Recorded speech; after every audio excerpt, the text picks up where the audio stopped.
Custodial torture కేసులో గుంటూరు కోర్టుకు హాజరయ్యారు AP deputy speaker Raghuramakrishnaraju. Tulasibabu అనే వ్యక్తికి సునీల్ కుమార్ లక్షల్లో ఫీజుల రూపంలో చెల్లించారని అన్నారు. దీనిపై విచారణ చేయవలసిన అవసరం ఉందన్నారు. గత ప్రభుత్వ హయాంలో కోర్టు ఖర్చుల పేరుతో దందా చేశారన్నారు రఘురామకృష్ణరాజు. అని నేను నిన్న ఆంధ్రజ్యోతిలో చదివా. మరి అయినా సరే సస్పెన్షన్ చేయలేదు. ఎవరినైనా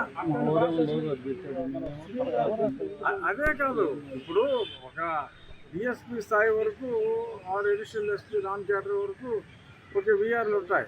ఐపీఎస్లకి విఆర్ ఉండదు. సో ఇతన్ని ఉద్యోగం ఇవ్వకుండా ఖాళీగా పెట్టి చేతులు వస్తున్నారు. ఇది వెళ్ళి అక్కడ ఇక్కడ విదేశాల్లో అలా దుబాయ్ వ్యాపారం చూసుకుంటూ అమెరికా వ్యాపారం చూసుకుంటూ తిరుగుతూ గోల్ఫాడుకుంటున్నాడు. చేతులు వస్తున్నారు. ఆ స్టాఫ్ అందరూ ఉంటారు. ఆఫీస్కి వచ్చి సంతకం పెట్టాలంటే ఆఫీస్కి వెళ్తున్నా. సరే చూసి చూడండి.